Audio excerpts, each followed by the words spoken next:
All right, and welcome back. And we have the parish president of Terrebonne Parish, Mr. Gordon Dove, here to start off the new year on Bayou Time. And Mr. Dove, Happy New Year. Happy New Year, Martin, and Happy New Year's to the public and the people of Terrebonne Parish and Louisiana and the United States. I thought we'd do something different. Me and you are always talking about pump stations and flood control structures, and God, we've had so many to talk about over the last few years. So congratulations on that. You've done a great job, and a lot of people in their efforts are commended. But a lot of people switching gears now and say, okay, now that Gordy has a lot of these projects in place, is it going to morph into something else? So I'll be the first to ask you, any new projects for this year? Well, yeah, Martin, you know, we're just finishing up a public landing with fishing piers, and it's got ADA compliance, you know, for handicap, where your handicap can pull up in a van or a walk or whatever, and we're going to more and more quality of life stuff. We've been doing quality of life with the Sportsplex. Of course, we have under construction now a road, and we're adding 2 soccer fields, but the important thing to these soccer fields, they have lights. We're adding a 3 volleyball net in the same construction where you can play volleyball on a sort of team level. And we're adding, our other beach was so successful, the one we did with Rec 2-3, the parish itself is adding another beach onto one of these ponds that we have out there. So we'll be a 2-beach parish. All right, good deal. So when you're talking about these quality of life issues, and you're right, and I guess you've been overshadowed with these because of the massive work on the pump stations and the water control structures, and we just had the groundbreaking recently where we had federal assistance, and the feds were down making a presentation and actually participating. So that was a first. I've been doing this, God, since the John Bro and Billy Tozan days, and we've been talking about federal assistance since those days. So to see the feds come in and participate, so now you're doing the juggling act where we're never going to be over with water control structures. There's always maintenance and always new projects, but does it give you a little breathing room to maybe expand the quality of life? Yeah, more than, you know, for over the last 3 or 4 years with all the hurricanes, the storms that came in, we got a great levee protection system, water control structures. We built 40 new pump stations. We took some old pump stations that, why they never put backup generators. We had electric pump stations that were old pump stations, as you well know, because you covered it, and didn't have backup generators. So when you lose power, people flooded. So, you know, when it we rains, we get very few calls. Most of them is ditches need to be cleaned out. And cause we still have a couple of pump stations that we under construction. We got the big Shell property that was donated, 4,000 acres right north of Savannah Road. You're gonna see signs going up with that. We're gonna go ahead and kick that project off. We finally got the Corps of Engineers permit on it, and now, you know, we're looking at building landings. You know, public landings is going to be a big push next year. And of course, with Hurricane FEMA money, we're looking at a new power plant. We've hired an architect for a new courthouse. We repaired the boardwalk that had some design flaws in it. You know, when I took office, the boardwalk was completely at disarray. Well, we're repairing that finally. And we're cementing it, we're concreting it. We're not putting bricks. And when you go see it, it looks like bricks, but it's stamped What you had, concrete. sand underneath that was washing out? Yeah, it was poorly designed. I mean, when I say poorly designed, I would never put a sand base underneath a new bulkhead. Whoever idea that was 100% wrong. And that was done, you know, before I got in office. And yeah, sand will find whatever crack they have, and it'll make its way out. yeah, it's going to wash out. But what we did is we rebored to the existing pilings, which are steel, and then we drilled into existing concrete, and we actually floated the slab, so it can't go anywhere. Okay, You know. who's doing that work, by the way? Tommy Boudreau. We're doing that through our maintenance. You know, we've done we're doing a lot of maintenance work.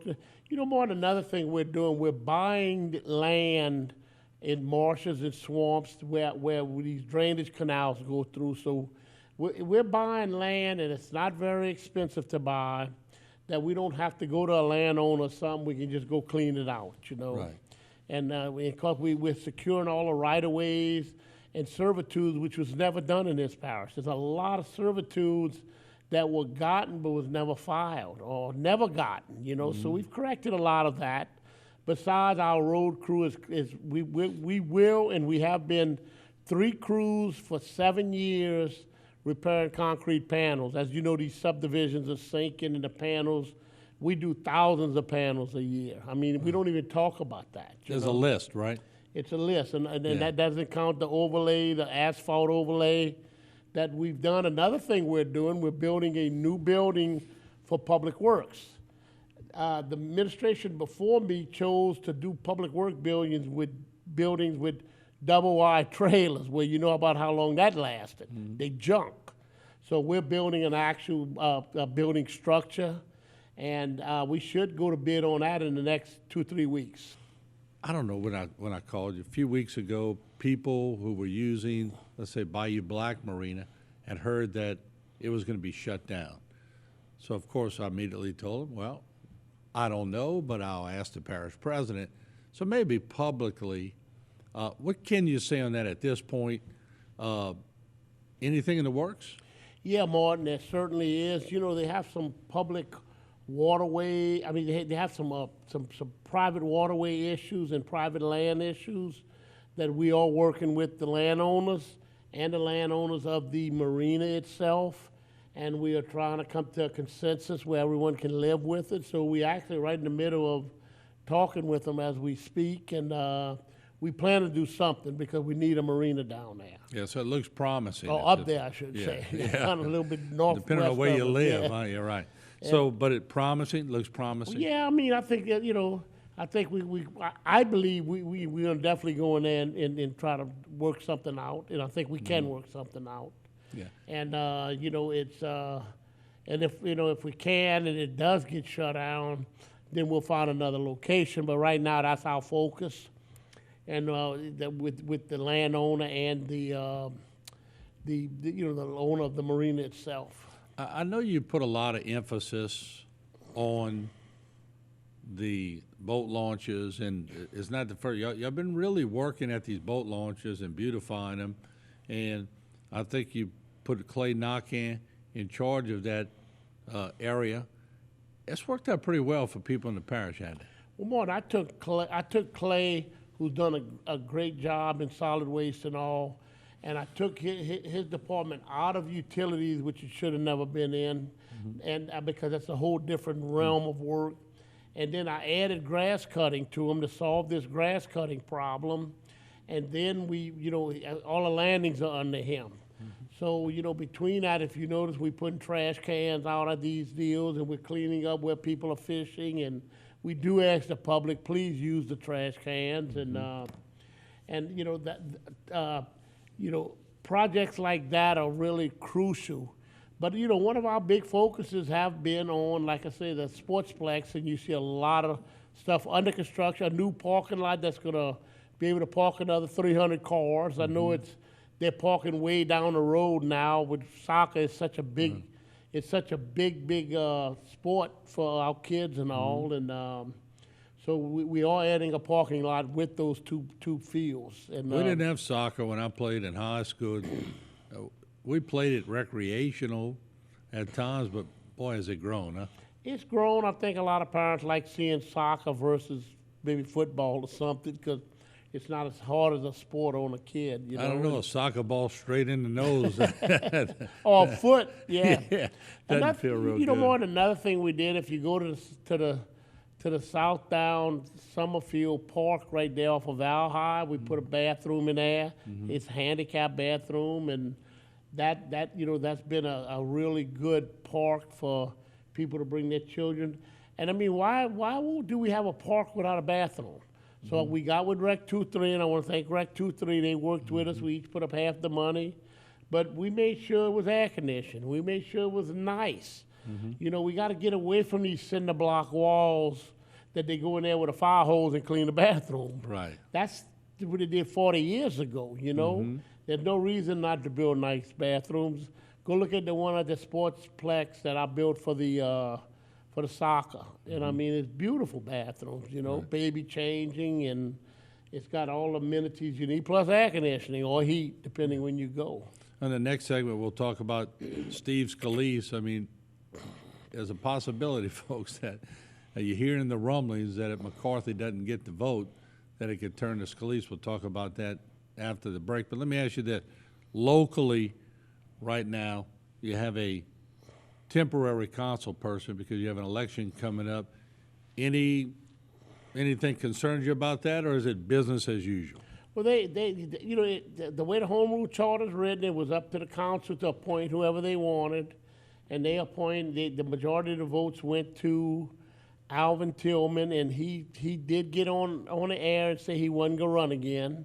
You know, he wasn't gonna run for that office, and so March 28th, they're gonna have a special election, and if there's not a runoff, whatever council member wins, that's John Navy's old district. John left early because he got a job with a firm that didn't allow to be on the council or be in government. So, you know, respect his wishes on that. A lot of people go, oh, why are you talking to Gordy about national politics? Because everything that comes through Terrebonne Parish, especially now we see with these levees and that last groundbreaking, has a federal stamp on it.